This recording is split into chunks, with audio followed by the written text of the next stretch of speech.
Bonjour, bonsoir et bienvenue dans ce 7e numéro de Hola mon brave, l'émission qui relie et revit les aventures de la compagnie Créance dans l'univers de Game of Roll. Je suis Erkep et pour cette nouvelle saison, changement, non pas du tout, je suis toujours accompagné de Maître Likao, Hello. Anna June Barker Bonjour les chocopins. et Céladon. Salut. Cette semaine, on revient sur l'épisode 7 de la saison 1 et ça commence juste après ça. Oh là, mon brave! Est-ce que vous faites quelque chose en particulier? Je le perceptionne. Boire un coup pour faire le point, mais boire un coup. Jotun, J-O-T-U-N. Faut s'équiper. Je vais devenir une armurerie, je pense. Tu connais cette drogue-là? Ça s'appelle le doigt. Et vous êtes sympa ou pas? Lance Bonne un dé à compétence, 100 ça. faces. T'as donné la Tu lui as boîte. donné la boîte. Je lui ai donné la boîte.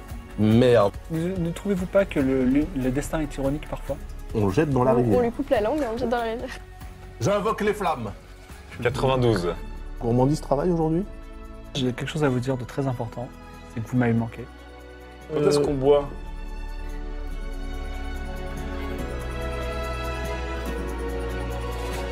Et oui, nous revoilà après cette longue pause estivale. J'espère que l'été s'est bien passé pour vous et j'espère aussi que vous avez pas trop attendu notre hors-série spécialité. Désolé, on n'a pas vraiment eu le temps de se réunir. On a quand même réussi à vous sortir un petit quelque chose grâce à Anna June et Maître Likao. Une petite compile d'interviews de fans de gore en direct du festival Frames à Avignon. C'est plutôt cool et ça contient quelques surprises, mais je vous en dis pas plus. Ah ouais, cet événement Frame, c'était incroyable.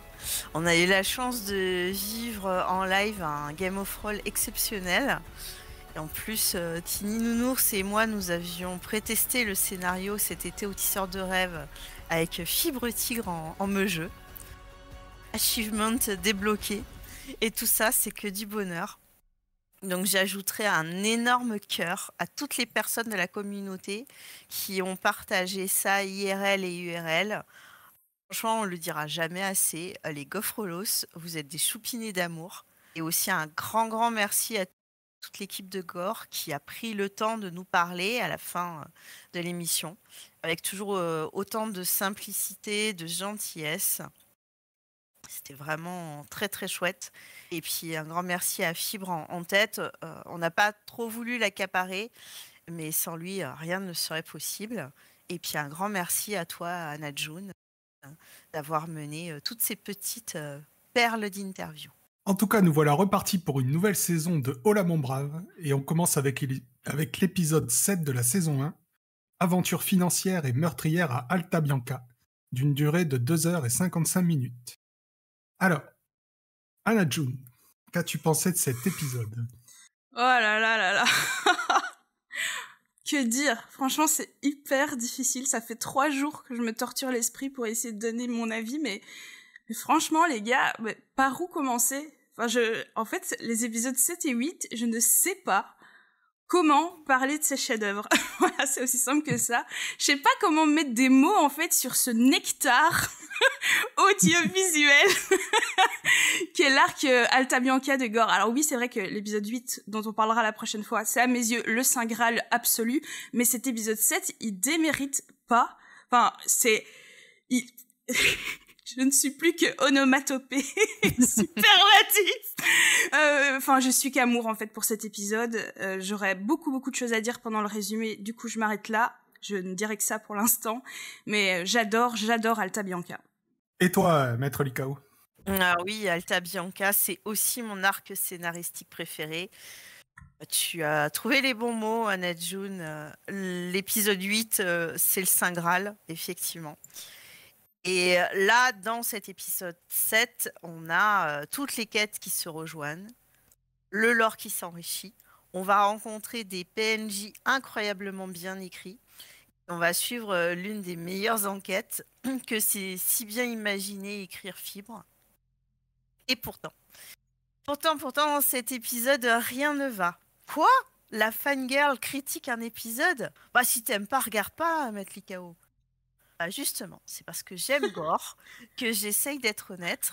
Et là, on a une masterclass, à mon humble avis, de tout ce qui peut poser problème en JDR.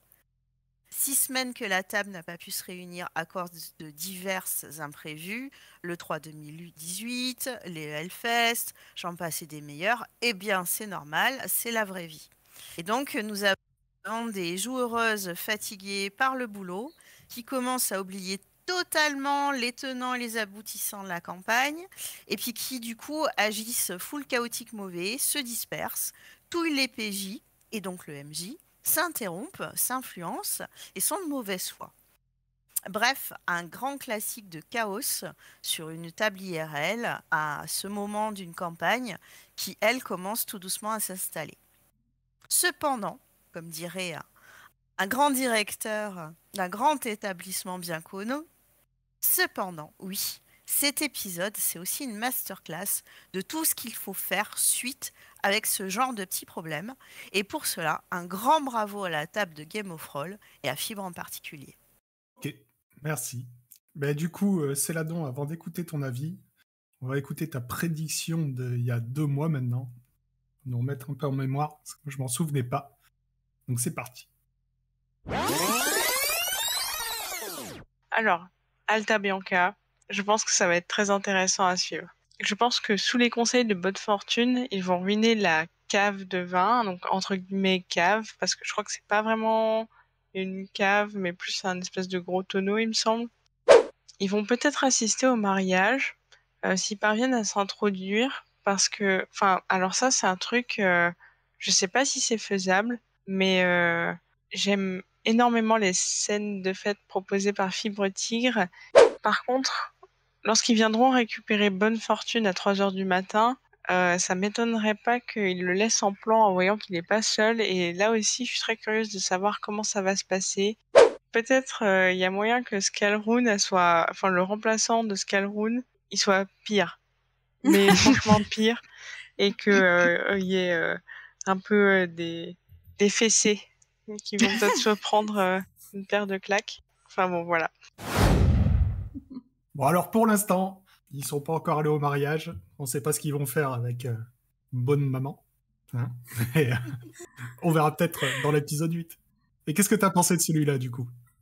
Alors pour moi, cette coupure, elle était un peu pile au bon moment, parce que du coup, j'étais vraiment en phase avec les joueurs. Je me souvenais de rien de ce qui s'était passé la dernière fois, et du coup, j'ai pas mal ramé aussi.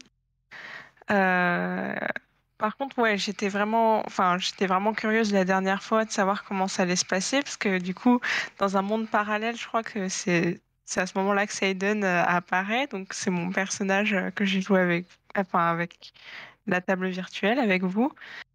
Ouais, je me rappelle vraiment bien de ce moment, parce que j'étais toute stressée et tout, et vous m'avez accueilli, vous avez tout fait pour m'intégrer et tout. Un gros bisou à vous les copains. Et du coup, ouais, j'étais assez contente de retrouver Alta Bianca. Et par contre, ouais, je crois qu'il y a eu... c'était un épisode un peu difficile quand même. C'est vrai. À toi, Erkep. Pour moi, j'ai un avis cette fois. L'épisode, celui-ci, c'est vraiment l'épisode charnière de mon amour pour Game of Roll, avec le suivant, comme ça a été dit déjà. Il se passe des choses à Alta Bianca qui m'ont juste filé des claques sur les possibilités et sur le potentiel de fun du JDR. J'y reviens dans le résumé, mais il y a vraiment des scènes qui restent gravées dans ma mémoire. Fibre nous sort encore une masterclass. Et les joueurs, ils sont au diapason. Il y en a... pour moi, Daz dans celui-là, il est... vraiment, c'est un truc de fou. Et ouais, voilà. Cette équipe est folle et cet épisode les met vraiment en valeur. Eh bien, si tout le monde a dit ce qu'ils avaient à dire, on va passer au résumé. Évidemment, un petit récap par parcimonie. Envoyez-nous plein de cœurs, s'il vous plaît, on adore ça, on aime l'amour. Allez, hop. Donc l'épisode commence par l'arrivée à Alta Bianca. Ils font le tour de l'île pour repérer les lieux, notamment les nombreuses rangées de catapultes qui les inquiètent un peu. Incroyable.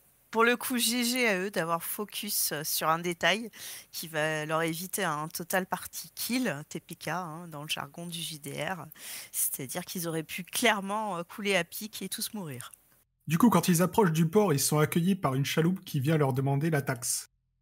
Bien sûr, on les connaît, ils refusent de payer.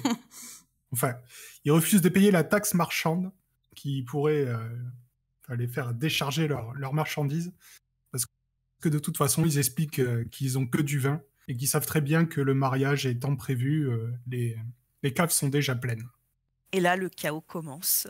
Nicolas confond les dates du mariage, les ports avec les îles, et commence à éventer leur plan de vol du vin, face carrément aux gardes, et il va jusqu'à les schémer.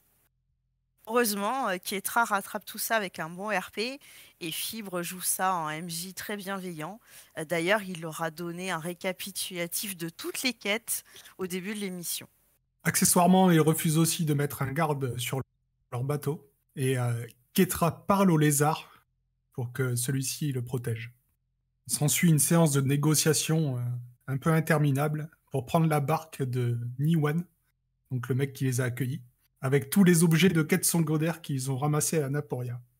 Alors je vous vois venir, auditeurice, qui vous suivez attentivement le programme. Effectivement, Fibre a oublié que le bateau possédait une barque. Ça arrive même au meilleur, hein. Et d'autre part, c'est à la table de se souvenir de son inventaire, pas au MJ. D'ailleurs, Ketra, et moi je suis persuadé que c'est pas la première fois, elle essaie d'arnaquer Fibre quand elle négocie. C'est pas de la marchandise, c'est mes lapins. C'est mes animaux de compagnie. D'accord. Ok, vas-y, fais un jet de Mentir ton chat aussi, Atlan. Ah oui, mais le chat est toujours et là t'as un sur petit l'épaule. bonus parce que t'as bien réagi. Ouais, parce que j'ai pas beaucoup en moins. C'est pas grave. Ok. T'as un petit bonus de 20. Ah ça passe pile, ça fait 50 du coup. 53, Ah non, c'est ça dépasse. 53. Oui. Non. Ça passe pile. Pardon. Ça passe tout pile, ouais. Ça passe pile. 53 150. Ouais, non, ça passe pas du tout, mais je vais me répéter, dans cet épisode, c'est Lydia Ketra qui sera la plus RP et la plus efficace du groupe. Et puis d'ailleurs, on aura confirmation de son rôle déterminant dans l'aventure, hein. Lors de son absence, on en a déjà parlé sur Esperanza. Puis de plus, Daz, il nous l'a clairement dit à Avignon, la seule du groupe à prendre des notes correctes et à réviser, c'est elle depuis le début de Gore. J'ai vraiment adoré Ketra dans cet épisode. Elle affiche franchement un bon cœur. Et en comparaison à ce groupe qui est de fous furieux, quoi, qui ment et vole sans aucune vergogne, je l'ai trouvé vraiment remarquable. Du coup, avec la négociation interminable, ils réussissent à saouler le passeur. Une fois que le mec va pour partir, il pense à 10 000 solutions à base de surf sur le lézard, nager jusqu'au port, etc. Mais heureusement, bonne fortune, par la voix de Fibre, finit par intervenir et négocie une réduction pour accoster. Ouais, là, on sent toute la patience que doit déployer un MJ face à une équipe full chaotique. Franchement, honnêtement, à sa place, on serait tenté de les laisser littéralement patauger jusqu'au port. Et là, ça souligne vraiment ce que tu disais. Pour le coup, j'ai trouvé que à ce moment, on voit à quel point reprendre un scénario après une longue pause, ça peut être difficile, quoi. Donc bonne fortune les quitte au port, et il leur rappelle leur promesse de se retrouver à 3h du matin dans 3 jours au large. Il laisse tous les enfants dans le bateau, sauf Amaury, que Nicolas s'attache à lui-même comme tenu en laisse. Et alors à ce moment-là, il y a Bonne Fortune qui répète plusieurs fois le chiffre 3, genre dans 3 jours à 3h du matin et tout. Et 3, c'est le chiffre du destin. Donc j'imagine que Bonne Fortune doit le savoir et qu'il a un peu genre parié sa chance. C'est là donc qui continue de mettre Bonne Fortune sur un piédestal. Elle a raison. Elle a raison. Oui, moi je valide ce choix. Mais c'est marrant quand même qu'ils choisissent Nicolas pour être le gardien d'Amaury. D'ailleurs, ils disent pas sûr que ce soit le meilleur choix. Et j'adore la réponse de Nicolas qui répond disons que Amaury risque pas de se coucher tôt, quoi. La ville d'Alta Bianca s'ouvre à vous, elle est fantastique. C'est un labyrinthe rocheux où la ville ne serait pas construite entre les murs du labyrinthe, mais sur les murs du labyrinthe, donc au-dessus. Oh, c'est beau. Il existe de nombreuses arches, donc les arcas, qui permettent de franchir les précipices qui plongent vers les ténèbres. La ville semble très riche. Les plus pauvres de ses habitants vous semblent d'une opulence rare et vous font sentir misérable. L'animal clé d'Alta Bianca, c'est l'alcyon. C'est un oiseau blanc, gracieux. Entre le goéland, le cygne, il a un bec de martin pêcheur. Il y en a partout sur les murs, que ce soit en peinture ou en chair et en plumes. Il y a une ambiance de fête. Partout dans la ville, des fanions et des musiques, des portraits de Léonide et de Gioconda.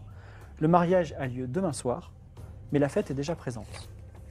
De chaque côté de l'île et à toute portée du port marchand où vous êtes, vous voyez de lourds trébuchets et des catapultes qui sont entretenus par la garde royale qui n'hésite pas à montrer la puissance défensive de l'île. Je trouve que c'est vraiment trop joli. Enfin, j'adore, hein, je suis vendue sur Alta Bianca, mais j'imagine tellement une Venise avec tous ses ponts et ses canaux, mais au lieu de l'eau, c'est du vide. Et c'est hyper impressionnant si on se l'imagine comme ça. Enfin, c'est très joli. Donc à ce moment-là, pendant que les PJ discutent de la marche à suivre, il y a un sondage public sur un événement futur. Et c'est un des seuls où le chat choisit la solution la plus chaotique pour les aventuriers. On en reparle bientôt, mais ça va être épique. Ah oui, Arkev, tu m'as spoilé. Bah, Je pensais désolé. qu'ils avaient... Pas grave. Je pensais qu'ils avaient oublié et j'étais un peu restée sur ma faim devant ce sondage qui avait abouti sur rien, donc... Bah ouais, très souvent, le chat, comme tu l'as dit, Arkep choisit la solution la plus cool. Mais qui sème le vent, bah, récolte la tempête. Et le public de Gore, je trouve, a adhéré très vite à la notion de karma dans Aria. Et puis bah, là, les créances méritent totalement à leur tour d'être gentiment touillées. Et tes points rendus. Et alors là va se passer ce que tout MJ rêve. Les aventuriers se séparent. Ketra et Clodomir vont repérer les lieux pour le vol du vin, pendant que Niklas et Atlan prennent le coffret et les lapins pour traiter les quêtes secondaires. Bah, ça va être épuisant pour Fibre, mais ça va donner un rythme spécial et vraiment génial à l'épisode. Et en même temps, on va avoir deux groupes du coup. Les journalistes de la JVTV qui sont full rincés, qui vont aller se défouler dans des quêtes secondaires avec une efficacité proche du néant. Et puis, on aura le groupe Clodomir, Daz et Lydia Ketra qui, eux, vont briller en roulant littéralement sur le scénario de manière aussi déjantée que magistrale. C'est l'occasion, pour le coup, de voir un duo de potes à la ville, comme à l'écran. C'est vrai que Daz et Lydia, ils n'hésitent pas à se chambrer sec et vertement, mais voilà, en toute amitié. Et en plus, je trouve qu'ils savent vraiment apporter beaucoup de spectacle dans l'émission par le sérieux de l'une et puis le bagou de l'autre. Et merde. Je vais le garder celui-là. Ah, je la veux. Au secours. Et du coup, bah ouais, je te rejoins. Je partage vraiment ton avis. Je l'ai déjà dit pour Ketra, mais Clodomir est vraiment super cool. Je crois que j'y reviendrai plus sur les moments qui m'ont marqué, mais merci. Alors c'est épuisant pour Fibre, mais c'est épuisant pour le monsieur qui fait les résumés aussi. Parce que, je vais vous dire, il y a des fois où j'ai pas fait toutes les transitions, parce que genre, Fibre il dit, ah, on passe à vous, il dit 3 phrases, on passe à l'autre, il dit 3 phrases, enfin, c'était compliqué. Mais bon, le mage et la guerrière montent au phare pour retrouver leur navigatrice. Celle-ci est en train de se restaurer sur de longues tables où les seuls pauvres de l'île, à savoir les marins, se retrouvent. La ville ne comptant à part ça aucune taverne. Du coup, Ketra et Clodomir s'attablent à côté d'elle et commandent du crabe. Et c'est à ce moment-là que Fibre passe à Niklas et Atlan, qui arrivent sur le port marchand. Vous arrivez au port marchand. Donc Alta Bianca a de gros besoins mais ne produit rien. Le port marchand rugit d'une activité intense, de jour comme de nuit, et des centaines de caisses sont déchargées pleines et vides à toute heure du jour et de la nuit. Et le port est une bourse d'échange assourdissante. Rien n'est vraiment acheté, toutefois, car tout va directement dans les manoirs des nobles de la ville qui enchérissent. Mais il y a un truc qui vous attire parce qu'il y a un marché aux esclaves. Je le dis cela, c'est un peu en retard, mais mine de rien, j'ai adoré que Formol, elle les envoie chier. C'est vraiment hyper RP, je trouve, ça marche super bien. Je me suis dit que n'importe qui aurait réagi comme elle. Elle a genre, en fait, elle a été blessée. Elle a, je sais pas, une journée que je qualifierais un peu de permission, et genre, elle peut pas se débarrasser d'eux, quoi. Totalement d'accord. Et spoiler, le point l'or sera sur l'île d'Alta Bianca. Du coup, Niklas et Atlan tentent d'acheter plusieurs esclaves, mais ils sont battus à plate couture par Loretta, une noble qui monte bien trop haut pour eux, et qui semble d'ailleurs s'amuser de leur montrer à quel point ils sont pauvres. J'adore le personnage de Loretta, je trouve qu'elle ferait une PJ incroyable. Elle se balade ici incognito, mais Fibre va avoir un petit lapsus révélateur et dévoiler déjà son identité, hein, si on écoute bien. Et c'est confirmé dans le JDR papier, il s'agit de Loretta Medico. On en dira un peu plus tard. Du coup, ils discutent avec elle et ils apprennent qu'elle n'est pas si méchante, vu qu'elle a acheté les esclaves pour les libérer le jour du mariage. J'ai pensé que certainement la compagnie Créance aurait fini par faire pareil, que genre ils auraient libéré les esclaves avec Ketra qui a une dent justement contre cette pratique assez barbare. Et je pense même que c'était un peu un but parallèle qui aurait eu lieu après le sabotage du vin. Ouais, les médicaux, effectivement, sont des princesses progressistes. Un petit big up à l'un des scénarios de Céline Tech, d'ailleurs, autrice sur Aria. Et Yokanda va même demander dans le JDR papier, en cadeau de mariage à Léonide, l'abolition de l'esclavage à Alta Bianca. Énorme. Merci, j'adore ce détail. Ah oui, il est caché. En plus, il n'est même pas sur Alta Bianca. J'avais lu ça. Je me demande même si c'est pas dans le livre 2. Il faut vraiment fouiller. Et je suis d'accord avec toi. Je pense que l'aspect libération d'esclaves, il va malheureusement pas être trop développé parce que la gladiatrice, la PJ concernée, elle n'est pas là. En attendant, Loretta leur apprend plusieurs choses sur la ville et sa disposition. Elle propose même de les accompagner dans leur pérégrination. Mais leur relation se dégrade quand ils essaient de lui vendre leur couple de lapins beaucoup trop cher, en les faisant passer pour des créatures rares et mythiques. Elle fait semblant de marcher dans leur arnaque, mais finit par se moquer d'eux et les quitter en les traitant de nuls. On adore d'ailleurs la vibe de Fibre quand il dit « Vous êtes des nuls !» Parce que c'est tellement sa meilleure vibe, c'est sa patte, et on sent vraiment les prémices du futur Fredo les bonnes affaires, et le célèbre « C'est éclaté au sol !» Franchement, leurs lapins, ils ont essayé de les refourguer à tout le monde, ils ont été vraiment affreux.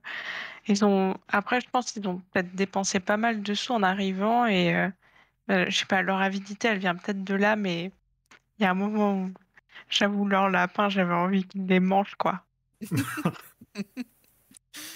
Ouais, je suis d'accord avec toi, et peut-être un petit peu trop greedy sur ce coup-là. Et puis c'est le drame, parce qu'après avoir totalement ignoré, on l'a dit la dernière fois, la chapelle très sainte de Vandermeer, là les joueurs se sabordent complètement auprès d'une PJ très importante qui aurait pu, tenez-vous bien, les inviter carrément au mariage princier. Parce qu'en effet, Loretta, c'est la sœur cadette de Yokanda Medico, la fiancée du prince. Elle est jouée par Fibre comme étant très futée, ayant beaucoup d'humour, et elle est surtout en quête d'aventure. Et du coup, des PJ qui ne l'auraient pas pris inutilement de haut auraient certainement pu avoir accès à l'un des codex les plus importants du lore, le Codex Major. C'est carrément la biographie du roi des dieux. Mais bon, mansplainer, c'est mieux. Et du coup, Fibre ici joue le karma négatif accumulé par les joueurs depuis le début de la session. Il se fait plaisir et puis il le fait avec beaucoup de finesse et d'humour. Ouah, je vous trouve dur, moi, avec ces pauvres PJ. Ils font des choix qui sont discutables, c'est certain, mais on connaît leur amour pour les quêtes secondaires, et celle des lapins, à ce moment-là de l'histoire, elle est vraiment importante à leurs yeux, quoi. C'est comme avec Gourmandise. Ils sont convaincus dans leur tête à eux qu'ils vont avoir une incroyable récompense qui les attendent s'ils arrivent à mener à bien la quête, donc ils sont prêts à tout pour vendre ces lapins, et à ce moment de l'histoire, ils voient Loretta comme un moyen d'arriver à leur fin, limite comme une PJ mise là, exprès par Fibre pour cette histoire de lapin. Donc j'ai trouvé leur comportement legit, en fin de compte. Tu me fais presque regretter ce que j'ai dit. Je suis toute venimeuse pour cet épisode. Quelle mauvaise langue. T'es pleine de sel, c'est bien. Moi, je persiste et je signe Loretta Forever. Alors moi, je suis plutôt d'accord avec Anna. Ça m'a pas choqué, en tout cas. C'est toujours dans leur... Je trouve que ça correspond bien à leur personnage. Ils peuvent pas savoir que cette femme est importante. Ouais.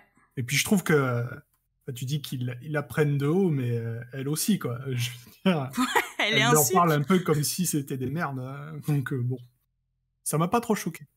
Du coup, elle ressemble vraiment au personnage d'Alta Bianca, quoi. Tout le monde a l'air comme ça, un peu genre tout péteux et tout. C'est vrai C'est que l'île nous, des marchands, comme on sait qu'elle a du potentiel et que c'est un personnage intéressant, on est déçus a posteriori, mais au moment même, ils sont juste là en mode on a 2 lapins, on doit les vendre à tout prix. C'est la quête principale, ok, c'est parti. 40 pièces d'or. Donc moi j'ai trouvé ça limite enfin non, c'est comme tu disais Erkep, c'est tellement ça leur ressemble. Mais bon, en attendant, au phare, Clodomir s'étouffe sur une pince de crabe. Quand Kétra l'aide à cracher, et ben en fait, il était en train de manger un doigt humain muni d'une bague qui tombe dans son assiette. Alors Clodomir récupère un écu en menaçant de mal noter l'établissement et en profite pour se renseigner sur le vin. Le tenancier confirme les propos de Bonne Fortune. Le vin du palais est stocké en dessous de celui-ci. Ils étudient la bague, elle porte des armoiries, et Formol leur indique le Libéraux, le quartier des manoirs, où ils finissent par se diriger, doigt et bague dans la poche de Clodomir. Les armoiries sont l'alcyon blanc d'Alta Bioca, enserrant une fiole violette. Un alchimiste peut-être, dommage que Nicolas ne soit pas là. Et oui, parce que pendant ce temps-là, au port, Nicolas et Atlan se renseignent sur les prix du vin.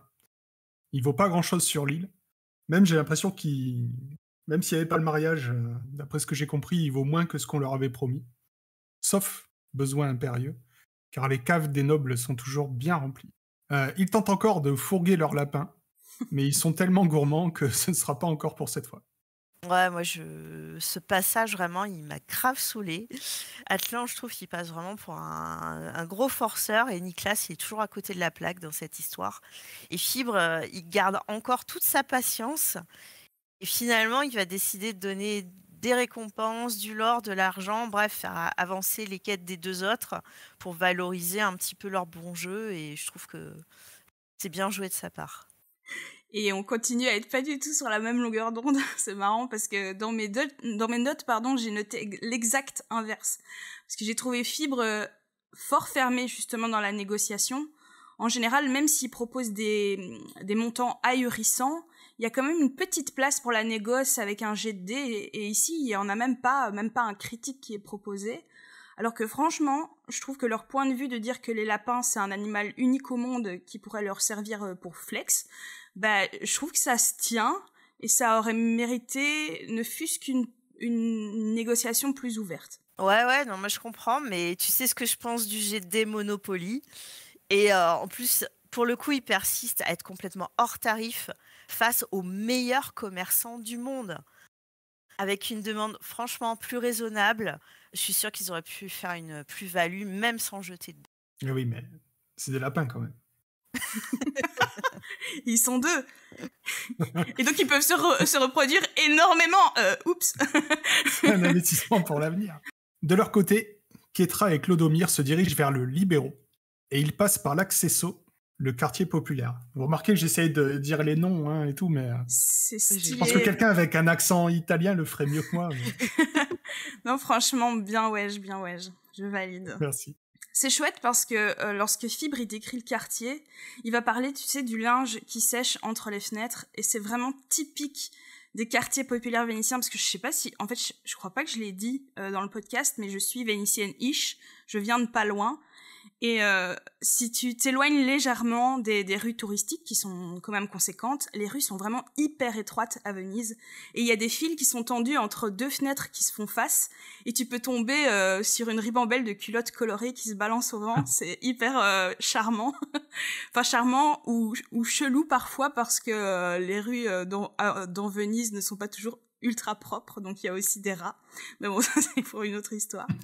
Mais ce sont vraiment des images... Des films, c'est ça?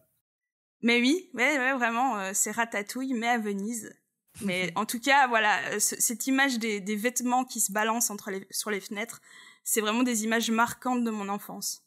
Ouais, je te rejoins, les descriptions, alors pas celles des culottes, mais les descriptions d'Alta Bianca, en général par Fibre, elles sont sublimes et elles invitent tellement à l'évasion et à l'imaginaire. Et je pense que c'est pour ça qu'on a beaucoup aimé cet arc aussi.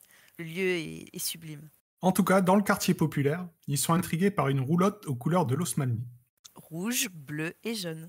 Et à l'intérieur, Kétra et Clodomir se font dire la bonne aventure.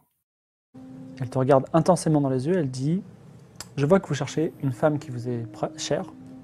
C'est Cette vrai. femme n'est pas très loin d'ici. Par contre, cette femme est liée par un serment et elle ne pourra pas vous suivre. J'espère que vous êtes prête à faire un choix entre vos amis ou cette femme que vous cherchez tant. Je vois que vous êtes quelqu'un de puissant et d'intense. Comme du bon café. Vous cherchez un homme plus fort que vous. Mais ça. vous êtes traqué par des gens plus faibles que vous. C'est le jeu de la vie, ça. Il y a sur cette île un mage puissant qui pourrait vous aider.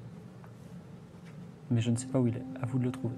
Sur la bague, la diseuse a cette phrase énigmatique. Donc cette bague appartient à un homme qui est mort, mais qui est encore vivant. On va savoir ce que ça veut dire. Ils arrivent enfin au quartier des manoirs et interpellent le premier passant, Pince-Color, un homme qui leur demande tout de suite s'ils vendent de la drogue. Et c'est là que Clodomir a cet éclair de génie, une scène mythique qui pour moi est un tournant dans cette campagne, le moment où je me suis vraiment dit que tout était vraiment possible dans ce monde. Mais j'ai de la drogue, moi. Ben, moi, je cherche de la drogue. Donc Mais j'en je vais ai. Vous entraîner. Vous avez de la drogue Ouais. Bah, je peux en avoir un peu. Quel est votre prix? Alors déjà, Alors. est-ce que tu connais cette drogue-là? Ça s'appelle le doigt. Le doigt? Non, Ça c'est bien pesté. ressemble à un doigt. Ton suceur, tu peux plus t'arrêter. Ouais, ça ressemble à un doigt. Et en fait, il faut donc, avec une flamme, effriter le doigt. Donc tu chauffes le doigt. Et quand il est vraiment bien cuit, tu peux l'effriter. Et ça, tu le mets dans une feuille, ok, avec du tabac. Et tu le fumes. Waouh! Et ça Ouais. fait quel effet? Ah bah avec ça, tu vas partir loin. Très loin. C'est une bonne dose en plus, et puis il y a au moins 3 phalanges. En fond, on entend Fibre essayer de reprendre son souffle tellement il mord de rire, alors que Daz explique calmement comment effriter et fumer un doigt. C'est vraiment un grand moment. Fibre, il en peut plus. Et puis ce waouh avec des larmes dans les yeux. C'est vraiment un moment incroyable. J'ai adoré ce passage. Je comprends même pas comment ça a pu arriver et comment il a eu cette idée, mais j'ai soufflé, hein. Merci pour ça. À ce moment, c'est un petit bijou. Juste bravo Daz pour ce génie. Mais c'est vraiment fou, hein. Quand on pense à tout ce qui a amené à ce moment, ça donne limite le tournis. Parce que plutôt, donc, quand Fibre, il demande s'il garde ou pas le doigt, ils disent non direct. Puis Daz, il revient sur son choix, c'est une décision venue d'ailleurs, et il décide de le garder malgré que Lydia lui dit « Mais pourquoi ? Mais c'est dégueulasse, pourquoi tu veux garder un doigt ?» Ce qui est legit, hein, somme toute. Et ensuite... Comme ils ont pas de drogue, le gars, il se casse direct, en fait. Et Daz, il dit même, en parlant de Pince-Color, il dit, bah voilà encore un sub qui valait le coup. Et puis de nouveau, une illumination divine, Lydia le rappelle, alors que c'est quand même un junkie qui traîne dans un quartier noble. En fait, le mec devait venir dire sa phrase et partir. Il devait jeter le doigt, et puis là, t'as tous les astres qui se sont alignés pour que ce moment existe. Et, enfin, c'est fou, je trouve. L'éclair de génie, comme vous disiez, est un des top coms de la vidéo YouTube. Il met « vendre un doigt pour le faire fumer ». N'est-ce pas à partir de ce moment-là qu'ils sont devenus incontrôlables? Et j'aurais vraiment tendance à dire oui, c'est à partir de ce moment-là que tout est devenu possible dans ce monde, comme tu disais, Erkev. Et pour la défense de Pince-Color, je pense que Seiden aussi aurait acheté le doigt. Ça m'étonne pas du tout. Et bien du coup, lui, Pince-Color, il est très content de son achat. Et il indique que les armoiries appartiennent à Giacomo Malatesta, un très grand parfumeur. Pendant ce temps, du côté de Nicolas et Atlan, après avoir repéré une statue du dieu poisson dans le quartier des Charpentiers, ils arrivent devant la statue de la richesse. Alors l'iconographie du panier fait penser à celle de la déesse Inanna en Osmanie. Alors du coup, je vais supposer que puisqu'il y a un temple du dieu exilé à Alta Bianca et que pour ses habitants, on l'a bien compris, ce qu'on vénère surtout sur cette île, c'est l'argent. Bah, je me dis qu'il s'agit certainement d'une statue de la déesse Ina, donc cette dame richesse. Et d'ailleurs, secret du JDR papier, ce moment de dévotion entre guillemets d'Atlan va permettre à Clodomir d'avoir un petit bonus de marchandage. Et petit bonus qui va certainement faire peut-être une grande différence dans pas longtemps. Pendant ce temps, vous arrivez devant la statue de la richesse. Au bout du square, une grande statue représente une femme, le bras levé et tenant un panier plein d'or. À ses pieds, des alcyons barbotent dans une grande fontaine où les passants jettent des liards, parfois des deniers, et parfois même, vous les voyez briller au soleil, des écus. On se fait pas. J'ai même pas eu le temps d'y penser que j'étais tout ça, genre. Donc Atlan, effectivement, il jette une petite pièce de cuivre sous le regard amusé des nobles du coin. Vous trouvez que c'est pas assez, sûrement. Mais du coup, il se souvient que quelque part dans ce coin se trouve le manoir qu'il recherche. Il décide donc de se diriger vers le quartier noble pour le retrouver. Du coup, ouais, j'ai vraiment aimé la réaction d'Atlan, genre quand il dit ouais, ils me connaissent pas, ils savent pas qui je suis, genre un peu nique sa mère quoi. Et j'adore aussi, enfin, le fait que Fibre il souligne que les nobles soient amusés, que ces gens ils soient, enfin bon, c'est tellement désagréable et je trouve que ça donne vraiment le caractère, l'ambiance du lieu quoi. On sait tout de suite où on est. J'aime tellement quand tu as un langage fleuri, Céladon. Moi, c'est pareil. Les mots comme ça dans la bouche de Céladon, ça me met au sol à chaque fois. Bon. Ah, c'est une pirate. Le fameux langage fleuri dont on a tant entendu parler. Je me tiens bien. C'est pour Twitch. Du coup, arrivé au manoir Malatesta, Ketra et Clodomir frappent à la porte. Mais ce n'est pas Yakomo qui leur ouvre, mais une de mes PNJ préférées, la grande inquisitrice, Olympia Fonte. Une curieuse jeune femme, avec une cape rouge éclatante, brodée d'un oiseau doré et des cheveux blonds ramassés en chignon. Mais le plus curieux, elle porte des lunettes qui ne sont pas des verres, mais de minuscules petites longues vues, qui rendent ses yeux immenses. Ah, la longue vue. Et elle dit, vous êtes qui ? Olympia, c'est une PNJ géniale. D'ailleurs, je l'ai écrit PJ sur la note, comme quoi elle a vraiment un rôle très très important dans la campagne et Fibre, il l'a décrit comme une Sherlock Holmes au féminin. Et on va voir qu'elle va alterner le chaud et le froid avec les créances. Un petit côté petite maîtresse d'école à l'ancienne. Et puis, elle va, comme beaucoup de femmes fortes, malheureusement encore en 2022, déclencher des réactions épidermiques, non pas chez la compagnie Créance, mais chez certaines tables de JDR. Hein. On a eu des échos, ces tables-là se reconnaîtront. Et je trouve que Olympia, c'est un bon test pour savoir si vous êtes détendu. Et détendu, je l'écris aussi avec un E. Face au féminisme, et bravo aux créances, et bravo à la table virtuelle. Parce que je trouve que vous avez passé le test avec une mention honorable, hein, pas très bien, faut pas non plus déconner. Une belle mention honorable. Et par ailleurs, Olympia, elle va être incarnée par Lydia lors de l'OS One Shot hors série Enquête et épouvante à Akaba. Et toi, notre cher Kep, tu vas aussi l'interpréter avec beaucoup de brio dans La Peste verte qui a été musitée par Najun Barker. C'était moins bien que Fibre, hein, quand même. Mais j'ai adoré ton Olympia. Elle était pleine de sassy. C'est vraiment très bien. Mais voilà, moi je suis obsédée, mais j'ai un problème quoi. Je suis obsédée par Olympia, je l'adore, je la trouve trop méga stylée. D'ailleurs, moi j'ai pété un câble quand vous aviez rebaptisé votre Olympia Anna June Barker, donc dans la fameuse campagne de la table virtuelle. En fait, à l'époque, on se connaissait pas du tout. Je traînais juste sur votre Twitch. C'était un concours de circonstances. Mais ça m'a rendu zinzin de joie. J'ai gueulé dans mon appart. Ah, je suis Olympia. Enfin bon, ouais. J'ai frissonné limite à la description de Fibre parce que moi, je m'imagine vraiment ce personnage, en effet, Sherlock, qui analyse, qui comprend tout, qui a une intelligence au-dessus du commun. Et dès qu'elle dit « Vous venez du nord d'Akaba, vous », en parlant à Ketra, et qu'on voit les yeux de Lydia qui s'illuminent et elle est super impressionnée. Elle est vraiment en mode « Waouh, là, on n'a pas affaire à n'importe qui » et c'est trop plaisant à voir. Enfin, j'aurais un milliard de trucs à dire sur Olympia et sur ce qu'elle représente pour moi, mais on va un peu se calmer. J'ai pas envie de saouler nos auditrices. Et je suis assez étonnée que vous ayez une vision aussi positive de ce personnage. Enfin, parce que pour le coup, moi, je l'ai trouvé vraiment détestable. C'est quand je l'ai rencontré à notre table, je l'ai trouvé un peu genre bornée et obtuse, à pas savoir se détourner quitte à louper des trucs, quoi. Genre, c'est dommage pour une personne chargée d'enquêter un peu. Je sais pas, pour le coup, c'est vrai que là, elle m'a pas fait le même effet. Enfin, j'ai pas viscéralement détesté le personnage quand je l'ai vu. Donc, du coup, j'imagine que c'est peut-être un peu contextuel, mais voilà, je ne partage pas votre avis. Et pourtant, vous l'avez faite Reine des Rois.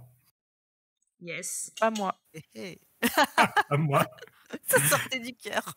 C'est J'ai vrai, pas voté. elle me haïssait, c'est là dont je le prenais hyper personnellement. Désolée. En attendant, elle leur pose plusieurs questions. Et elle leur parle aussi de Shazam, un homme un peu cinglé, mais brillant, qui lui a fabriqué ses lunettes longue vue. Et ouais, encore une masterclass de fibres qui relie ici toutes les quêtes et qui remet subtilement la table vers la quête principale. Et là, un miracle dans cette campagne. Peut-être que, justement, avec Ketra, qui avait tout de suite compris qu'il fallait pas rigoler, il décide de lui dire la vérité sur la bague et le doigt. Enfin, ou presque. Il y a quand même quelques approximations. Il parle pas du destin du doigt, quand même. Mais quel petit filou quand même, ce Clodomir. J'aime tellement comment il retourne la situation parce qu'il va utiliser son propre argument. En disant, bah non, vous garderiez un doigt coupé, vous. C'est tellement bien joué. Et il met le... J'assume pas ce jeu de mots. Il est marqué, je veux que tu le lises. Aborde. J'ai mis... il met le doigt sur sa propre folie. Voilà. Elle est Ça valide. passe tout seul. C'est tout pour moi. Du coup, ils en apprennent un peu plus sur le parfumeur qui semble avoir disparu. Ils en concluent bien sûr qu'il est décédé au fond de l'océan. Mais plusieurs zones d'ombre restent sans réponse. Et nos aventuriers s'engagent comme assistant Claude et assistante Ketra pour mener l'enquête. J'adore cette enquête. Elle est parfaitement écrite et en même temps, elle est très difficile. Heureusement qu'Olympia est là. C'est un peu de Joker, même si nos PJ vont avoir un peu, parfois, trop tendance à se reposer sur elle. Cette histoire, elle est passionnante. Elle révèle énormément de lore si on peut y mettre toute son attention. Et pour le coup, les créances vont suivre cette enquête et c'est vraiment très chouette. Alors là, enfin, on se rejoint, Maître Vikao. Je suis 100% d'accord avec toi. Elle est vraiment... La fin du drama. C'est la fin du drama. Elle a une de main réconciliée, avec un cœur, tu sais, coupé en deux. Bref. Donc, je trouve qu'elle est extrêmement bien écrite, et c'est fou ce à quoi elle aboutit. On verra ça dans l'épisode prochain. Je la mettrai même bien en parallèle avec une autre enquête qu'on rencontrera beaucoup plus tard, qui est celle du meurtre d'un certain Jackass.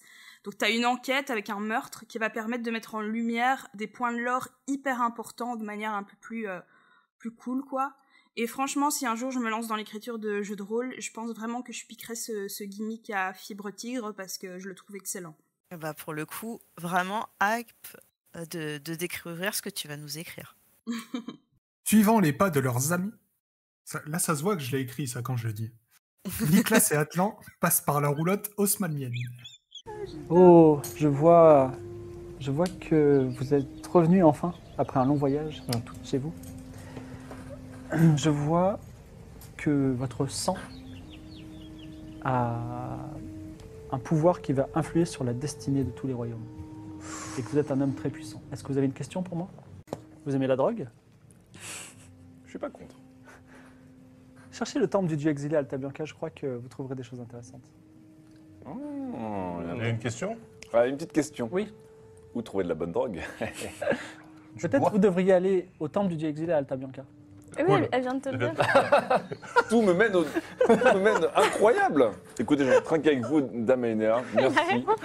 Il a rien compris. Comment.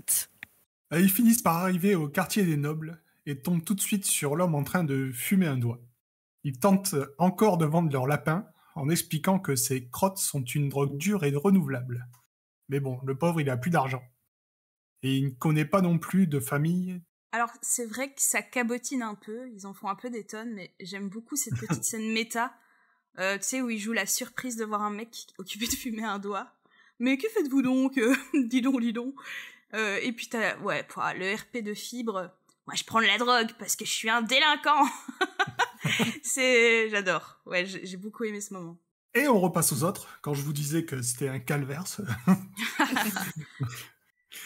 En 5 minutes, Clodomir s'est fait renvoyer de son rôle d'assistant, pendant que Ketra va fouiller le manoir sous les directives d'Olympia. Le mage retrouve ses amis dehors, alors que la gladiatrice fouille le laboratoire de Giacomo. Elle se rend vite compte qu'elle va avoir besoin de Clodomir et de son codex Botanica pour identifier le contenu des fioles. Malheureusement, il n'arrive à identifier qu'une seule essence. Ils vont aussi passer à côté du dessin, donc dans le codex OVO, qui va normalement les orienter vers le parc des anges, où pour l'instant personne n'a encore eu le temps de passer. Mais franchement, là, il y a tellement d'informations à retenir dans cette enquête qu'on ne peut pas leur en vouloir.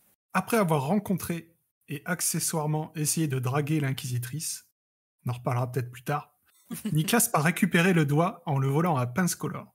Je cite Niklas. On est place des nobles, un mec vole un doigt et s'enfuit en courant. Mon plan est parfait. Du coup, il analyse et il se rend compte qu'il semble arraché plutôt que coupé proprement. Pendant ce temps-là, Clodomir fouille la bibliothèque. Alors, plusieurs choses. Oui. Tu découvres un magnifique livre qui s'appelle le Codex OVO. Je l'avais pas dans ma collection. OVO. Un Les traité œufs sur les œufs. Mais on aurait pas un rêve qu'on se travaille depuis à peu près le début de cette Assez rare et qui contient tout ce qu'on peut rêver de savoir c'est sur les œufs. génial. Ah bah parfait. Alors, je le feuillette. Feuillette-le et puis... Tu le feuillettes et il y a un feuillet qui tombe. Oh. Ok. Un croquis ancien d'un jardin avec une curieuse fleur en forme de cloche renversée. D'accord. Attends, Un croquis. alors note ça sur ton codex OVO. Attends, Olympia Fontaine te tape sur les doigts, elle dit vous n'allez pas voler ce codex. Absolument pas, Olympia. J'étais en train de le regarder. Tu Sur ma cape. adores la science. J'adore les œufs, j'adore la science. Et tu découvres aussi, Il faut toujours dire j'adore la science que Olympia, elle est full science. à part le codex OVO, tu découvres une broche qui montre un alcyon attaché par des lanières de cuir. Et avec la broche, tu découvres ce mot. Est-ce que tu peux pas convaincre aussi Olympia après de récupérer le codex OVO, sachant que tu as déjà 2 codex? Tu lui dis, évidemment. Tu peux nous dire? Alors, Olympia, je pense que j'ai trouvé quelque chose. Dis-moi en plus, assistant Claude. Oui, déjà, il faudrait que je récupère le codex au moins pour l'étudier à tête reposée. C'est possible? Je le ramènerai, bien sûr. Tu es en train de me mentir, mais c'est pas la priorité, on verra ça ensuite. Ok, très bien. Alors, j'ai trouvé ce mot. Il dit, mon cher ami, je sais que tu ne veux plus recréer ton mythique songe d'Osmanli, mais ma fille est dévastée par ce mariage et je pense qu'un cadeau unique et légendaire que nul autre ne pourrait jamais avoir lui redonnerait le sourire. Je compte sur toi et c'est signé G. Mais l'enthousiasme général quand le codex sur les œufs, donc le codex OVO est dévoilé, c'est vraiment trop mignon. J'adore ce genre de moment. Surtout quand on sait qu'il les oublie Oui. à chaque fois. Ouais, mais là Cinq ils sont vraiment comme des enfants qui ont trouvé le Kinder surprise ultime, quoi. Ils font tous « Oh !» Ouais, puis en vérité, dans l'extrait, on a encore le comportement effectivement d'Olympia qui est assez rigide par rapport au fait que Clodomir, elle a compris que Clodomir essayait de resquiller, voire de voler le codex. Et en fait, Olympia, c'est l'archétype du juge. L'archétype loyal neutre, hein, même si on n'est pas dans D&D, et elle ne dérogera jamais à ses principes. Ça en fait un personnage vraiment éminemment respectable. Elle n'est pas devenue reine des reines sur la table virtuelle pour rien. Mais on va aussi lui découvrir des facettes plus fun et subtiles, surtout comment Fibre va la jouer ici. Et le problème des PJ dans cette partie de la campagne, et c'est aussi pour toutes les fans tables hein, qu'on a pu lire ou écouter, c'est que les joueuses, ils commencent à prendre la confiance. Et ils font les shows face à tout le monde après avoir été, c'est vrai, pas mal manipulés depuis le début de la campagne. Et pour le coup, Olympia, je trouve que c'est un bon compas moral. Si la table, elle arrive à passer cette épreuve, franchement, il y a de fortes chances que la table va réussir la quête. Et dans le cas contraire, et d'ailleurs ça s'est déjà vu, la table elle a de fortes chances d'être vouée au mal et au chaos. Après tout, pourquoi ne pas jouer la campagne côté du mal? Ouais. Je suis désolée, du coup, je vais reprendre un peu tes arguments.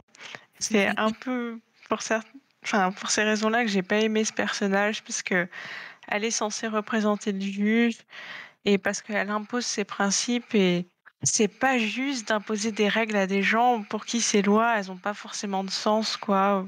Ça a pas de raison d'être et c'est impossible de juger correctement quelqu'un hors de son contexte et c'est c'est un peu ce qui l'a rendu, ouais, vraiment borné pour moi, genre, elle est tellement focus que ça l'enferme. Et je sais pas si c'est bien exprimé, en tout cas, c'est ouais, c'est des j'ai des sentiments assez viscéraux, je la supporte pas.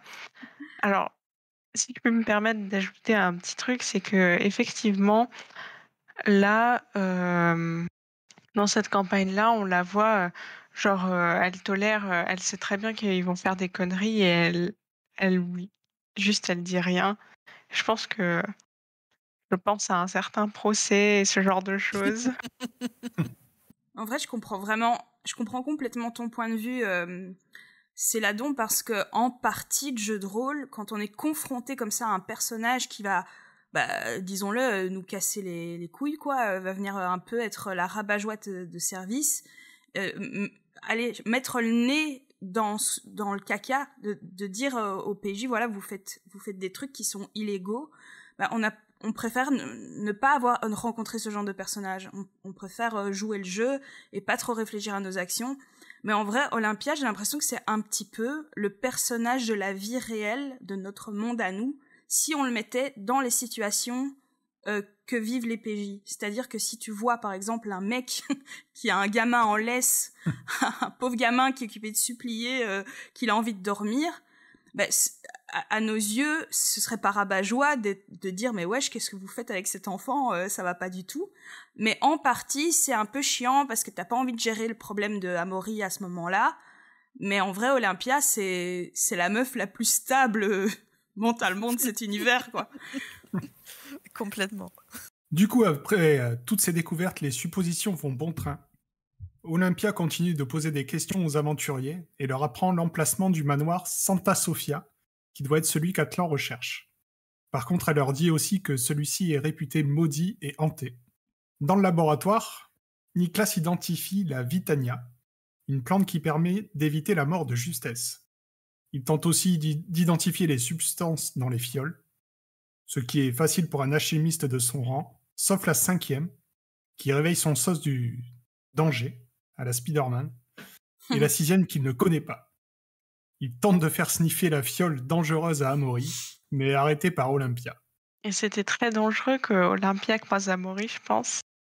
Hé hé, je dirais juste que le karma jouera dans cette histoire. Winks winks.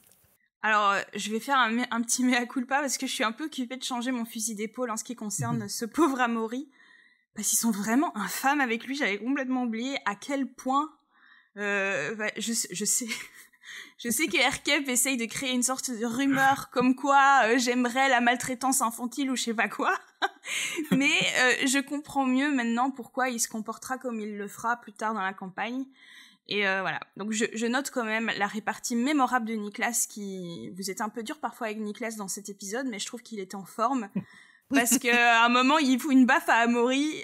Olympia, elle est hors d'elle. Et il dit « Je suis son père, je fais ce que je veux ». Elle lui dit « Vous êtes père célibataire ?» Et là, il répond « Je suis parfois père, parfois célibataire. » Ok. Je trouve ça très fin. Du coup, il décide d'aller chercher Pince-Color, qui commence par tabasser Atlan pour le vol du doigt, mais qui finit quand même par accepter de venir renifler la fiole suspecte. Il devient instantanément super triste et se jette par la fenêtre. Bien sûr, Niklas refuse d'utiliser la Vitania pour le sauver. Mais Ketra le réveille. Mais quand il se réveille, il supplie qu'on l'achève. Et j'ai adoré ce passage avec Ketra. Je sais pas trop dire. Ça m'a juste vraiment plu et en fait, je me suis demandé à ce moment, est-ce que cette plante, elle a un effet limité ou est-ce que ce pauvre mec, il va être dans un état de dépression aiguë toute sa vie? A priori, le pauvre Pince-Color va métaboliser le rhénilium comme l'ont fait Caldera et compagnie, et puis les créances aussi avec la Lucinatrunk. Donc, je pense qu'on reste sur un produit biologique. Après tout, l'alchimie, c'est pas magique. Donc, ça devrait pas trop mal se passer pour Pinscoller. La drogue, c'est mal. Clodomir trouve la plante dans son codex. C'est le rhénilium, une plante qui induit à celui qui la respire un grand sentiment de tristesse qui peut conduire au suicide. Il profite de l'absence de l'inquisitrice qui cherche un garde pour transporter le mourant, pour relire le codex Ovo, et apprennent que l'œuf qu'ils ont depuis le manoir de Caldera est un œuf de vouivre du désert, ainsi que la méthode pour le faire éclore. Oui, j'ai hâte de voir ce qu'ils vont faire de cet œuf. Tellement de possibilités. Si peu exploité. C'est ce que j'étais en train de me dire, je me souviens plus ce qu'ils font avec. Mais tu ne te souviens pas. Ah là là, pourtant c'est si mythique. On notera, à mes yeux, le très bon jeu de mots de Nicolas, la fureur de vouivre. En attendant, ils explorent aussi le jardin et trouvent une trace de sang sur la balustrade qui donne sur la mer. Ils quittent Olympia en promettant de se retrouver plus tard dans la nuit. Attelant à l'idée des génies de demander à pouvoir réquisitionner une barque pour enquêter au pied de la falaise. Et elle leur fait un papier. Sur le chemin, ils passent au Squero. Juste en arrivant au Squero, excusez-moi, au détour d'une rue pavée, vous découvrez une tour légèrement penchée dont le toit rappelle un chapeau de magicien pointu. Une jolie enseigne de bronze se balance au vent dans la nuit. Shazam, mage puissant, longue vue, divers. Divers, c'est la musique, je pense. J'adore. Et c'est donc l'apparition d'encore un des meilleurs PNJ de la campagne, le plus fou, selon moi. Donc autant à écouter qu'à jouer nous-mêmes dans la campagne. Donc Shazam le mage. Le divers. C'est vraiment ultra mythique, je trouve. L'écriteau de Shazam, il mériterait vraiment d'être dans le générique. Ouais. À peine il ouvre la porte, il leur pose une énigme, sans même leur dire bonjour. Pourquoi les œufs ont cette forme? Et la réponse de Nicolas lui vaut une pièce d'or. Et ils entrent. L'intérieur de la tour de Shazam est perturbante. Des plans incompréhensibles ornent les murs, des tableaux dérangeants, des objets tout aussi incompréhensibles. Sur une mezzanine, des poules de toutes les couleurs, de toutes les formes, toutes les tailles, caquettent bruyamment. Alors, on brise un peu le quatrième mur, je vous dis juste pour que vous ayez ça dans la tête. Les plans incompréhensibles, c'est ceux du métro parisien. Il y a une photo de Trunks, et sur une table, à côté, il y a une photo de Trunks avec un petit point d'interrogation, et sur une table, les joueurs peuvent voir une longue vue, avec à côté une paire de lunettes de soleil, genre, tu vois, des Ray-Ban. Voilà. Shazam semble tout connaître de leur quête, des artefacts, mais leur propose quelque chose de bien plus important. La quête de la poule noire d'Esperanza, qui pourrait l'aider à créer une poule qui pond des œufs carrés, réglant ainsi à tout jamais les problèmes de stockage. Après cette proposition, il essaye de virer les aventuriers au plus vite, mais ils arrivent quand même à prendre une longue vue et à se renseigner sur Tamerlan. Oh, j'adore Shazam. C'est vraiment l'un de mes personnages favoris et je suis tellement heureuse de le voir enfin apparaître. C'est un peu un genre de Deadpool, quoi. C'est genre le mec, c'est Enfin, c'est méta, quoi. Genre, le mec, il est conscient d'être un personnage un peu. Je trouve ça trop cool. Ouais, totalement. Avec Jotun, on est dans les PNJ qui, je pense, font l'unanimité dans la commu des Goffrolos.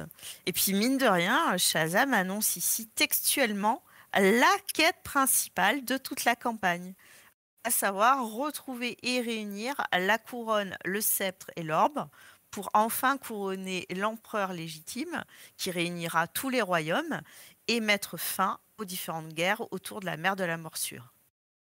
Après, on peut préférer se focaliser sur la poule noire et sur les longues vues. J'avais trop aimé la quête de la poule noire, ça m'avait grave intriguée et j'avais pas eu la réponse in-game. Ouais, c'est juste un MacGuffin.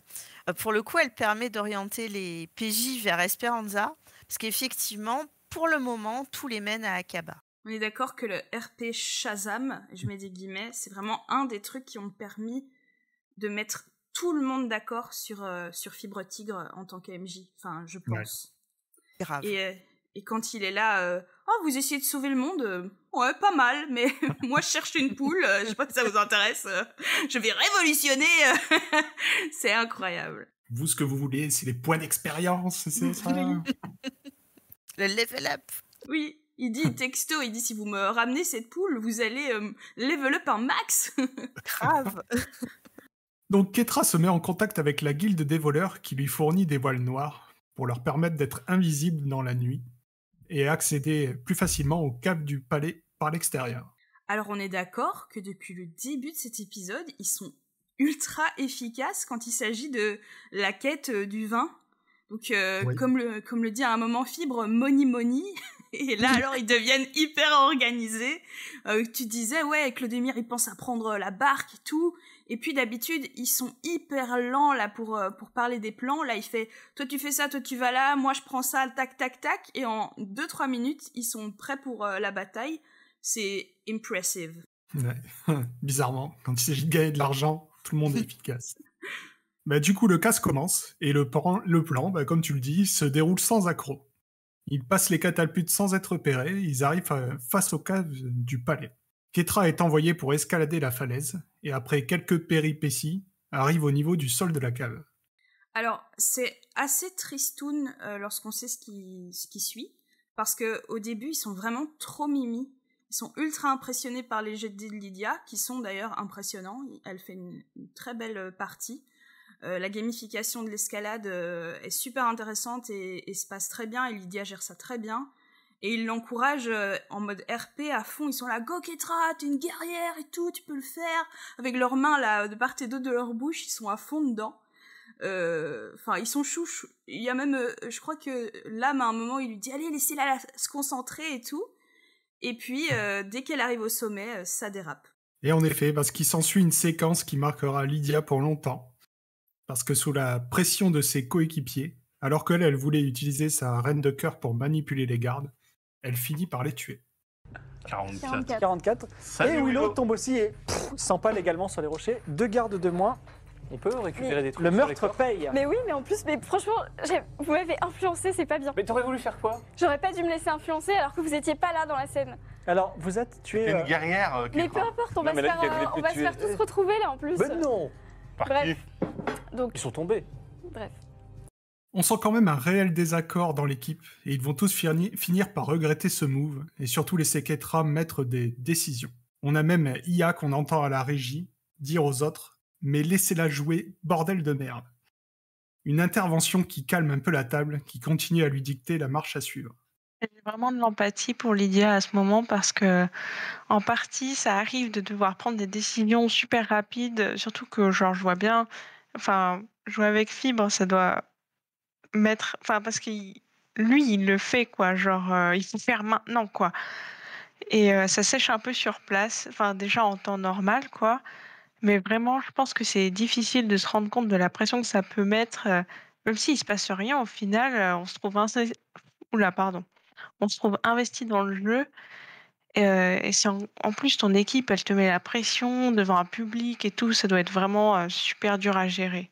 Ouais, absolument rien ne va dans cette séquence. Les 3 joueurs casse-bonbon, le MJ qui est rincé, qui démissionne, une joueuse qui a une excellente idée et qui va se laisser trop influencer, et la régie qui est obligée d'intervenir alors que c'est le rôle du MJ.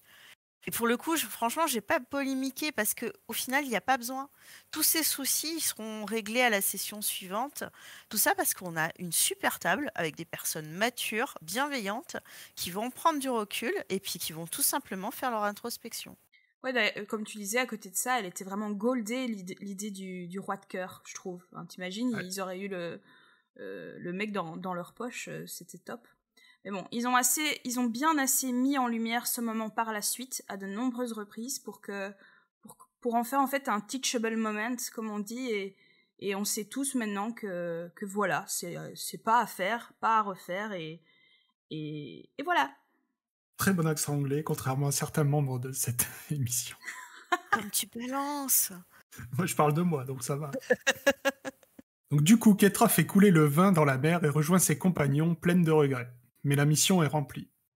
Ils rentrent sur leur bateau pour dormir quelques heures et retrouvent Olympia sous la statue de la richesse. Celle-ci est d'emblée hyper soupçonneuse. Il faut dire qu'ils n'avaient pas été spécialement discrets sur leur plan devant elle, et qu'en plus, l'enquêtrice a enquêté sur eux pendant la nuit, comme leur apprend Ilexo, le collègue voleur de Ketra.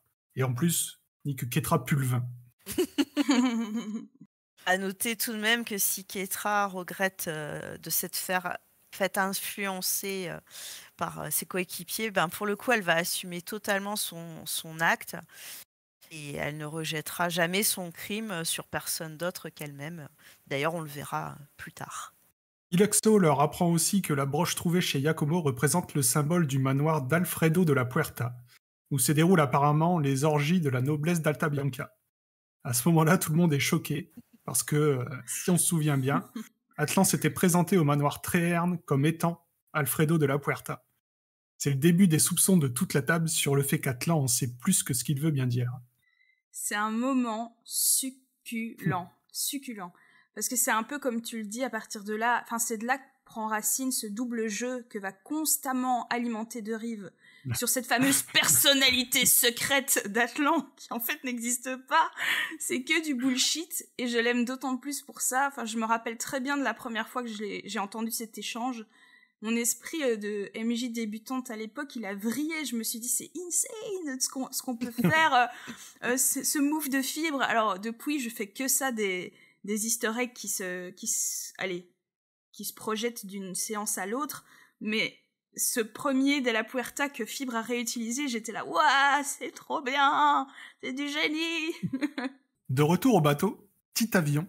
Vous avez reconnu le pseudo d'un sympathique streamer qui officiait pour la JVTV. Donc petit avion, le chancelier du Palais Royal est présent pour acheter leur vin.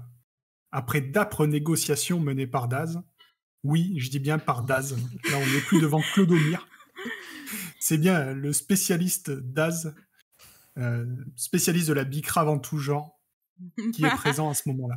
Donc ils vendent tout leur stock pour 130 pièces d'or. Ils sont riches. Il a pris des risques, hein. Il a été super fort. Je suis admirative de son move. J'étais vraiment impressionnée. Après le fumage du doigt, la bicrave absolue.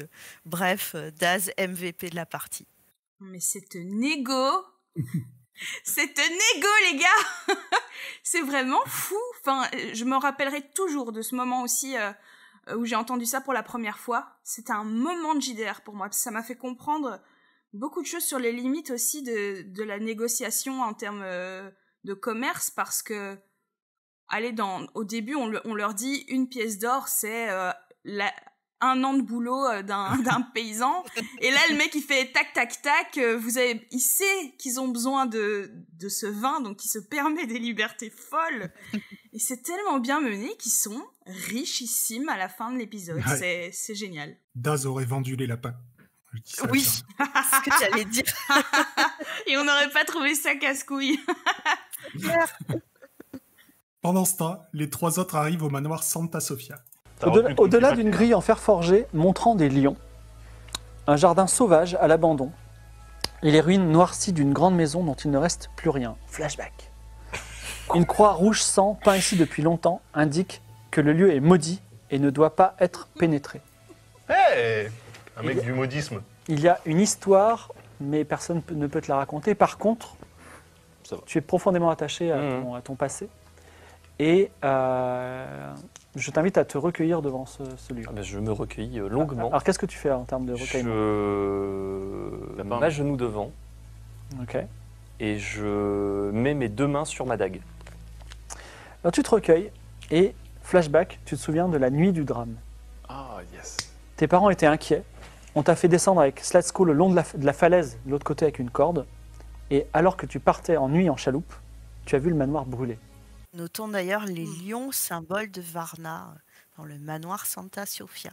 Le premier flashback, je l'ai clippé et c'est priceless, vraiment, c'est trop drôle parce qu'il met ses mains en mode jazz hand comme ça un peu. Et il fait flashback. C'est très drôle. Atlan gagne la compétence vengeance qui lui permet de rejeter un dé quand il rate. Il rentre dans la propriété et enfonce sa dague dans une fente au pied d'une statue. Il y trouve un livre, le Codex Occultatum, aussi appelé le Codex du Lore. Le reste du manoir étant en ruine, ils repartent vers le temple du dieu exilé qui attire Nicolas depuis que la voyante lui a parlé de drogue. Ils y mangent des prunes surprises dont l'effet est choisi par les viewers. Il se déclenchera quand un des jets se terminera par 3, 6 ou 9. Et spoiler, ça va être légendaire. Eh ben merci, je me demandais. Comme sur le moment il s'est rien passé, j'étais genre waouh. trop nul cette drogue. Euh, j'ai une question concernant la compétence vengeance. Désolée. Est-ce que sur notre table, tu as appliqué cette règle de perdre 10 de ta compétence quand tu relances? Parce que j'avais pas du tout souvenir que ça fonctionnait comme ça. Et... Ouais. Le gameplay, en fait, il stipule que quand le noble arrive à 0, c'est que son âme s'est libérée de son sentiment de haine et de revanche. Je trouve que c'est un joli message si on la joue RP. Et là où je trouve que Atlan ne l'a pas tellement saisi, je me permets, je trouve que Carthage, quand il a joué 19, lui avait pleinement pris le sens du principe. Et j'avais trouvé ça très très cool sur votre table. Et souvent, les mécaniques d'Aria, on l'a déjà dit, je crois, c'est des consommables. C'est-à-dire des effets extrêmement puissants, comme les cartes, mais qui diminuent très vite, très drastiquement, comme une peau de chagrin. Et du coup, ça donne vraiment du très beau jeu spectaculaire. Et la meuf des stats se permet de souligner le rire général, mêlé de soulagement, quand Atlan reçoit une compétence pour pouvoir relancer ses dés. Et pourtant, il va l'oublier tellement de fois. Tellement, mais ça fait vraiment partie des trucs qui me font rire dans Game of Roll, donc c'est pardonné. Ah oui. Du coup, ils se mettent ensuite à la recherche du manoir Dolce pour compléter leur journal de quête et livrer le coffret mystérieux. Ils retombent sur Loretta, qui gifle Atlan, et essaie d'extorquer un lapin contre ses informations, mais finit par les laisser se débrouiller. Et j'ai l'impression qu'elle s'est lassée des lapins et j'étais reconnaissante de son abandon.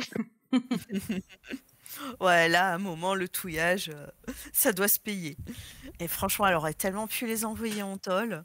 Et je trouve qu'au final, ils s'en sortent plutôt bien. Mais du coup, à ce moment-là, ils trouvent pas le manoir, et ils finissent par rejoindre Clodomir, qui va lire une première entrée du codex. Alors, l'histoire de l'exil du roi des dieux est abondamment racontée, donc il y a même des enluminures. Il a expliqué que le roi des dieux combat l'ennemi, donc qui est un dieu, au bord du monde, qu'il est sur le point de le faire tomber au prix de sa propre vie, mais il a un sursaut de lâcheté et il s'exile en pénitence. Une histoire que vous avez déjà entendue, mais là, elle a l'air d'être inscrite comme une réalité extrêmement tangible. Et comme cette lecture dure une demi-journée et qu'Atlan ne veut pas révéler l'existence du livre à Ketra et Niklas, augmentant encore leurs soupçons, bien sûr, les deux partent revoir la guilde des voleurs pour trouver le fameux manoir. Ils payent les 10% sur ce qu'ils ont gagné avec le vin, et ils obtiennent un guide, le petit Cassoulet. Et là, je me permets de faire un gros big up à Sheol, un de nos auditeurs qui joue à l'une de mes tables, le fameux petit Cassoulet, prodige et dromadairier d'Akaba, et puis à toute la table d'été labyrinthique qui l'accompagne. Un gros big up à vous. En tout cas, ici, il les amène au manoir qui est fermé, abandonné et sinistre. Ketra force la grille et dépose le coffret sur un piédestal en évidence au milieu d'une pièce entièrement peinte en noir. On pose le coffre. Là, je pose le coffre. Au moment où tu le poses sur le coffre, tu as une sorte d'intuition. Tu tournes la tête et tu vois une petite bourse qui a l'air quand même un petit peu dodue, à côté sur une table non loin. Elle est apparue ou pas? Peut-être qu'elle était là avant, peut-être qu'elle est apparue. Oh, ça pue tellement. Je vais prendre la bourse. Tu la prends ou tu l'ouvres? Je l'ouvre. Tu ouvres la bourse. Dedans, tu vois quelque chose d'incroyable. Mais ce sera pour la prochaine. Non. Et c'est donc la fin de cette session. Alors, est-ce que vous avez quelque chose à rajouter sur cet épisode? Alors oui, si je l'ai dit, effectivement, que rien n'allait dans cette session, et c'est le cas, c'est aussi un super épisode qui montre qu'organiser une table de JDR, et encore plus quand c'est un spectacle filmé, tout ça, c'est pas de tout repos. Et oui, on a le droit d'être fatigué, d'être malade, amnésique des quêtes, on a le droit d'être de mauvaise foi, parfois même un peu désagréable. Et puis c'est pas grave, du moment qu'on reste en bonne compagnie, qu'on s'excuse, qu'on revient sur soi et qu'on essaye, sans forcément y arriver toujours, de faire mieux à chaque fois. Et Fibre Tigre, c'est un exemple de MJ patient et bienveillant. Il fait des résumés pour sa table, il réoriente ses PJ si besoin, il va favoriser le RP, le bon jeu, sans jamais pénaliser, en tout cas sans le faire outre mesure. sur les comportements moins proactifs. Et cependant, il va toujours rester juste. Il va utiliser cette fameuse jauge de karma qui s'accumule tout doucement et qui se déchaînera au moment opportun pour la beauté du spectacle et l'avancée de la narration. Et on verra que la table, elle va éviter à l'avenir de faire des groupes de 1, sauf RP ou utilité du scénario, que tous et toutes, ils vont prendre de plus en plus leur marque pour essayer de pour cesser de se marcher sur les pieds et être de plus en plus efficaces. Alors, ils resteront chaotiques, hein, ne vous inquiétez pas, ils oublieront leur inventaire, pas de souci de ce côté-là. Et une mention spéciale à l'âme qui n'hésite pas de s'excuser en public pour avoir été, lui et aussi ses compères, insupportables par moment avec Lydia. Et bref, tout ça, c'est que des exemples à suivre IRL et URL. Et hâte de voir le pendant de cet épisode à Esperanza où l'absence d'une certaine gladiatrice va montrer au combien, comme l'a si bien dit Loretta, que les 3 autres, quand ils sont tout seuls, c'est des gros nulos. Eh bien, merci. Et du coup, maintenant, on va passer au point lore. Et selon mes notes sérieuses, vous aviez, regardez, l'un d'entre eux, hop, c'était lui. Ah non, il est mort, pardon, excusez-moi. Il est mort. Alors, le point lore aujourd'hui sera sur l'île d'Alta Bianca. Alta Bianca, c'est une île du midi d'Aria. C'est une étape de la route d'argent pour les vaisseaux de commerce entre Athina et Void. Elle reçoit aussi des navires de la cité mécanique de Kniga, avec qui les insulaires ont des relations privilégiées, entre guillemets, en tant que barbares, mais barbares les plus fortunés des royaumes de la morsure. L'île, elle est inspirée des îles méditerranéennes telles que Capri. La cité insulaire d'Alta Bianca, c'est un piton calcaire creux en pente ascendante du midi au septentrion. Son sous-sol a été évidé par l'érosion ou un autre phénomène plus ou moins naturel et mystérieux. Sa végétation de garrigues de pins parasol, ces pins qu'aiment tant Fibre, et son maquis se sont raréfiés du fait de la pression de l'urbanisme. Il y a des maisons, des palais partout. Mais le climat, lui, est doux et clément. Et comme Fibre le décrit si bien, c'est la Dolce Vita. Désolé pour l'accent, Najjoun. C'était très bien. Merci. D'ailleurs, on retrouve l'inspiration italo-romaine dans la monnaie utilisée, monnaie dont le nom sera moqué souvent par Clodomir. Et au final, Fibre Tigre laissera tomber cette nomenclature dans l'épisode suivant.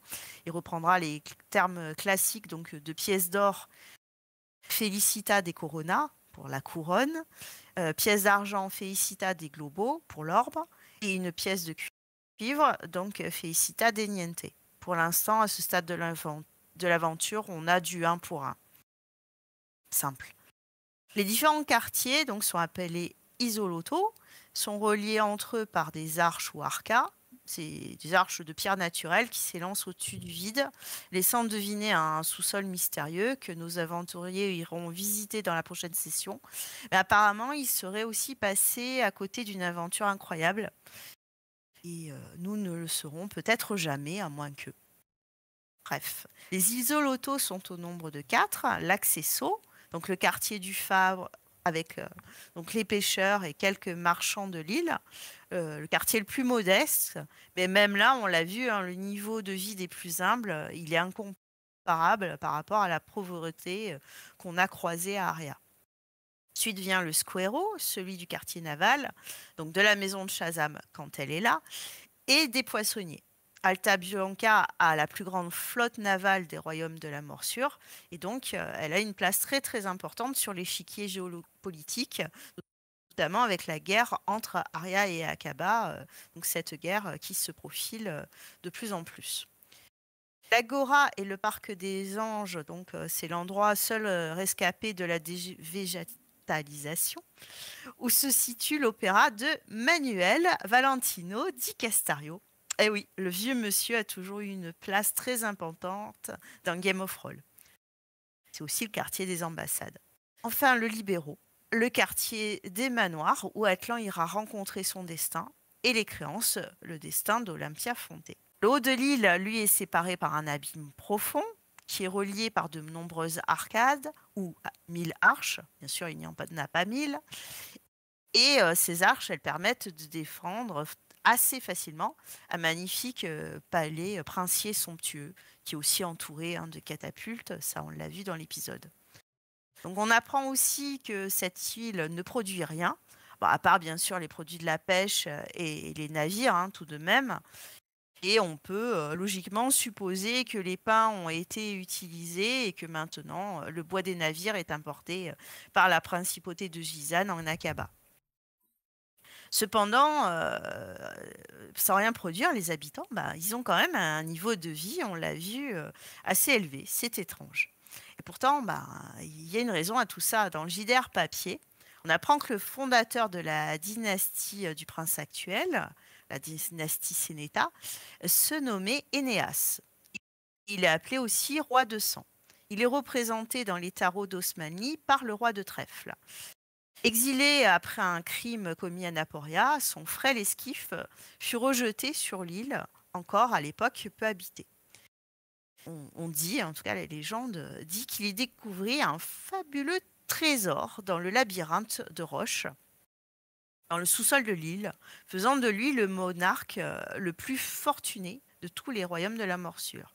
Était-ce du métal précieux, de l'or, de l'argent, des pierres précieuses et rares, qui sait, des œuvres de cuivre, ou tout simplement du guano, qui, alors ça c'est ma petite théorie personnelle, un petit peu lol, du guano qui aurait pu amender les terres encore peu arables des côtes d'or et d'argent. Bref, pour l'instant, c'est un secret très bien gardé par Fibre Tigre. Donc le roi Énéas prit pour iconographie l'alcyon blanc, fabuleux oiseau marin des légendes, à la croisée du cygne majestueux, du goéland impassible et du martin pêcheur intrépide. À noter d'ailleurs que l'alcyon, c'est l'incarnation mythologique, en mythologie grecque et chez Tolkien, donc mythologie plus scandinave, des épouses fidèles aux marins courageux, dont la force de caractère les fera se transformer, ces femmes incroyables, par la grâce des dieux, en oiseaux blancs, afin de rejoindre l'élu de leur cœur, voguant loin dans l'océan. Bon, on reconnaît la métaphore du saut dans la mer d'une épouse pensant rejoindre définitivement son mari disparu. Et on ne peut qu'imaginer l'histoire du crime d'Énéas à Naporia. Bref, à vous les MJ de vous en emparer. Pour finir, pour le moment, Altamira, c'est un carrefour maritime, commercial et militaire à la fois très puissant, mais très précaire de par son isolation insulaire et les alliances compliquées avec les autres pays, notamment Aria, Kniga et Akaba. Donc, au centre d'un échiquier géopolitique complexe, on verra dans le prochain épisode en quoi le cas Malatesta, les intrigues de bonne fortune dans le mariage princier et surtout les actions des créances vont influencer dans la guerre des deux royaumes entre Aria et Akaba. Eh bien, merci, parce que j'en savais pas la moitié.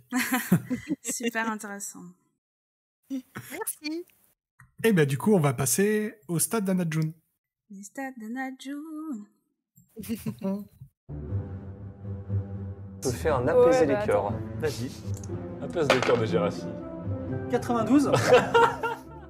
Et The Bardi pour l'analyse des 32 jets de dés de cette soirée. Donc 32, c'est aussi le titre d'un morceau de Dalla et Booba. C'est la somme des 3 premiers entiers non nuls élevés à leur propre puissance et puis, très important, c'est aussi l'indicatif téléphonique international pour appeler la Belgique. Voilà, donc gardez bien ça en tête, ça pourrait vous être utile un jour. Qui sait, wink wink, call me maybe, tout ça. Donc, c'est le meilleur épisode de la saison 1 en termes de réussite. Alors déjà, on a eu droit à un Daz on fire, aussi bien d'un point de vue RP que dans ses dés. Il ne rate qu'un seul jet de toute la soirée et donc sur 8 jets, ça lui fait un beau 87,5% de réussite, ce qui est très très beau. Mais Lydia démérite pas, donc avec ses 16 jets de dés, ce qui est par ailleurs le record du nombre de lancers pour une seule personne en une soirée, elle atteint malgré tout un beau 75% de réussite. C'est le meilleur ratio de la saison. Donc on a une très bonne soirée globalement pour les PJ. En plus, il y a eu qu'un seul échec critique de toute la soirée, ce qui est vraiment une première et je suis pas sûre que ça se reproduira par la suite. Et cet échec fut, je vous le donne en 1000, un 92 d'Atlan, évidemment, oui. D'ailleurs, faisons un rapide point à 92. Souvenez-vous, dans l'épisode 5, je vous disais que jusque-là, il y avait que dans l'épisode 2 qu'Atlan n'en avait pas fait, et c'était déjà déroutant. Eh bien, sachez que c'est toujours le cas, car en faisant un 92 dans l'épisode 6 et dans l'épisode 7, on est sur un presque perfect de la part du noble. C'est vraiment insensé. D'ailleurs, le fait qu'il fasse un 92 spécifiquement sur un jet pour retrouver ses origines, voilà qui en dit long sur la compréhension globale qu'Aura dérive de sa quête personnelle. Voilà. On notera aussi un très beau 0,3 de la part de Fibre Tigre. Il jette assez peu les dés pour le souligner. En plus, c'est un jet réalisé au nom de Bonne Fortune, et décidément, mais quel énorme BG ce Bonne Fortune, n'est-ce pas, Céladon ? C'était le 3e 3. Exactement. J'ai même pas fait le lien, mais c'est quand même beau, la destinée. Fibre aura dit une fois hola. Ils n'auront traqué qu'une seule fois pendant l'épisode, et Atlan aura reçu une gifle et un coup de poing dans la figure. Ils auront récupéré 12 objets, dont des codex Whoop Whoop et des dents. Oui. Clodomir aura plus lu que perçu. Keitra aura plus couru sauter que frappé, et Niklas n'aura pas fait grand-chose, à part un 0,2 pour reconnaître les grognements de son ami magicien. Alors, petit point Rital, Fibre aura quand même dit 27 mots en italien pendant cet épisode, et pour votre culture G, sachez que Alta Bianca, dans Alta Bianca, Alta veut dire haute, Bianca veut dire blanche, voilà. Felicita signifie joie, Corona couronne, Globo globe, et niente rien, de quoi ajouter des mots à votre petite liste avant de partir dans vos prochaines vacances en Italie. Quoique, faites-moi confiance, apprenez par cœur « Dove la pizzeria ?» et « Uno spritz, prego ?» et ça suffira amplement. Alors, souvenez-vous, la dernière fois, j'avais inauguré le compteur de personnes tuées par Keitra sous l'influence du mansplaining, et ce n'était pas pour rien, car il est bel et bien de retour. On dit donc un adieu ému à Willow et Kaylan, empalés par des rochers. Qui est donc le plus meurtrier de la bande? Alors, je sais pas trop si d'un épisode à l'autre vous avez réussi à suivre cette compétition hautement haletante ou atlante, mais je vous fais un rapide résumé. Donc, Keitra était en tête au début de la saison, puis ils ont été ex-aequo avec Clodomir, ensuite Keitra est repassé devant, et enfin Clodomir était depuis environ 2 épisodes en tête avec 14 meurtres à son compteur. Et roulement de tambour, grâce à la force du harcèlement moral, Keitra est à nouveau ex-aequo avec le mage et elle aussi a 14 meurtres à son actif, pour un total quand même de 30 meurtres et demi, n'oublions pas cette pauvre Ibolia, de la part de la compagnie Créance, et peut-être même que Pince Color finira par mettre fin à ses jours et je devrais rajouter un autre demi. Voilà, merci de m'avoir écouté. Merci. Merci à toi. Et bien maintenant, on va passer à la prédiction de Céladon. Il s'approche tout doucement, vraiment à pas feutrés. Et là, il voit quelque chose d'incroyable. Incroyable. Mais vous ne le saurez que la semaine prochaine. Oh non! Let's go. Du coup, je suis un petit peu désolée avant de commencer. Tiens. Et ouais, pour tes stats. Si un jour tu fais des stats sur les désolés. Ouais, il faudrait qu'on fasse un podcast sur le podcast qu'on fait sur Game of Thrones, ce serait incroyable. Non, mais là, il faudrait l'appareil à clic, là, tu sais, pour compter les manifestants. Trop. Du coup, oui, c'est là que j'ai commencé l'aventure avec la table virtuelle et je me souviens particulièrement bien du début. Alors, il y a des trucs que je sais forcément et je me souvenais pas de la prédiction de la dernière fois. Du coup, il y aura peut-être un peu de redite et peut-être que Enfin, il y a des trucs que vous aurez déjà entendus, quoi, je crois. Alors, c'est parti. Donc, Keitra on s'est arrêté sur Keitra qui est en train d'ouvrir la bourse du manoir maudit et qui va très certainement y trouver des joyaux et les prendre et se retrouver je l'ai déjà dit, mais maudite. Et peut-être que c'est à cause de ces bijoux, ou peut-être que c'est à cause d'une accumulation de mauvais karma que le fameux sang-froid va semer la discorde et le chaos sur l'île. Ils vont d'ailleurs probablement l'abandonner sur place ou bien le tuer. Je pense que quoi qu'il en soit, ils vont devoir fuir. J'imagine, sauf tout dépend de s'ils vont en mariage, de comment ça va se passer, etc. Puisque j'avais oublié que j'avais fait cette prédiction. Et bon, le lézard n'étant pas passé inaperçu, ça m'étonnerait pas qu'il soit interdit de séjour après ça. J'espère en tout cas que Formol ne sera pas oublié sur place dans la précipitation. Caca, ils devront naviguer tout seuls et c'est compliqué, je pense. Euh, Lorsqu'ils vont retrouver bonne fortune, donc ça, j'en ai déjà parlé, mais et en plus, enfin, je me répète, je fais que me répéter, qui a misé sur sa chance et son destin avec le fameux alignement des trois.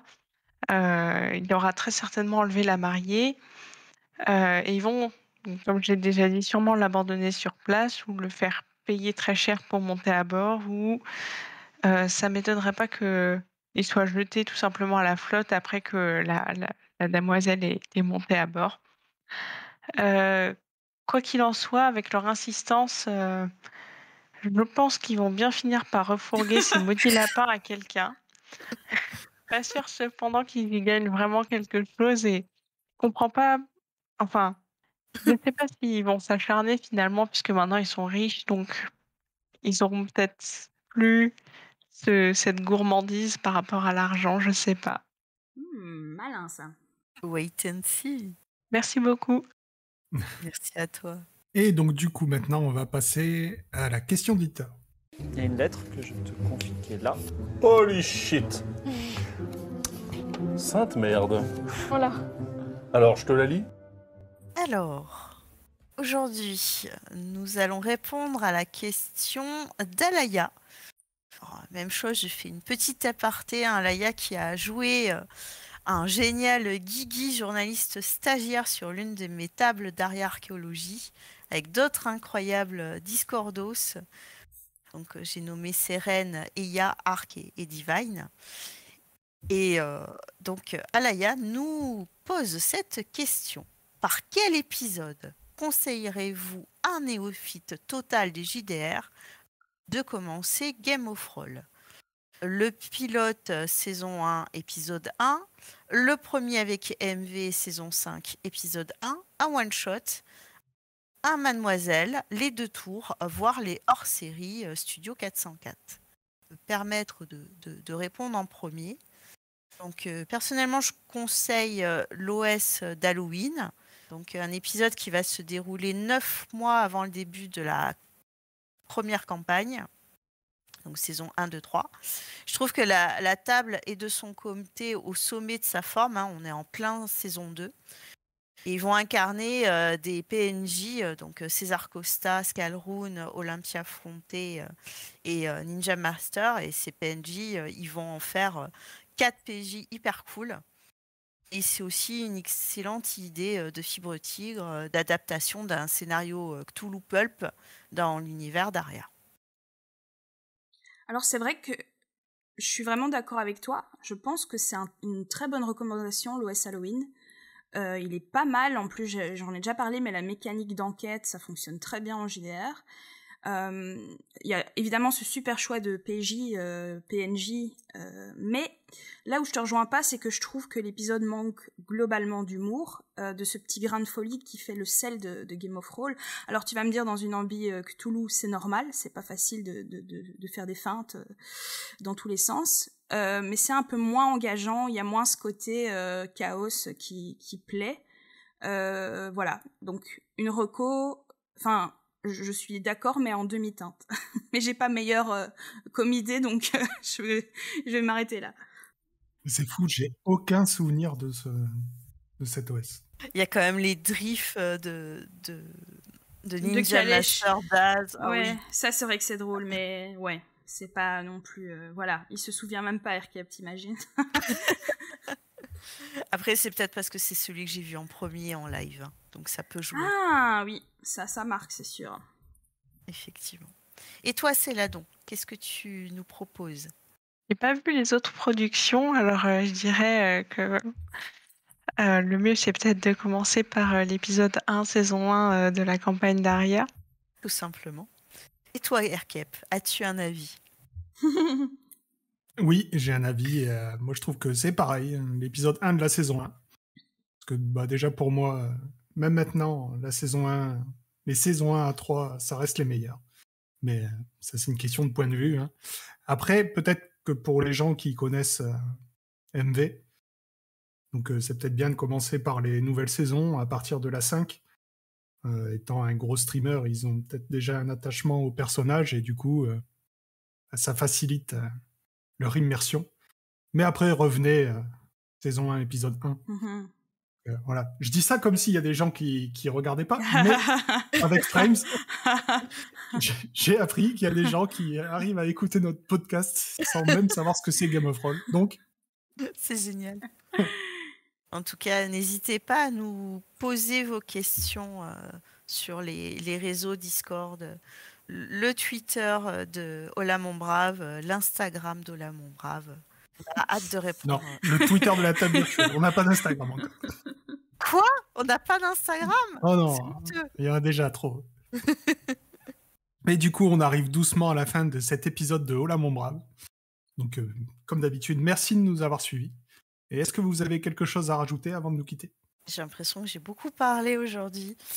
En fait, ça m'avait vraiment manqué de commenter Hola Mon Brave avec vous, les copains. Donc, merci à vous trois. Hein. C'est toujours un bonheur de partager ça avec vous. Et puis, merci à toutes celles et ceux qui nous écoutent, nous encouragent. N'hésitez pas à rattraper les autres épisodes de Hola Mon Brave, de Game of Thrones, et les épisodes de la table virtuelle avec la rentrée et les trajets qui reprennent. Il y a des occasions. On reprend les parties de JDR en live Twitch, en tout cas sur la table virtuelle. Et puis nous, de notre côté aussi, sur le Discord de la DRT. Tout ça est écoutable. On annonce souvent ce qu'on fait sur les réseaux sociaux, même sur Instagram parfois. Et enfin, une petite reco, le podcast Rollcast et leur AP Audio Grimworld reprend lundi, ambiance Game of Thrones-like.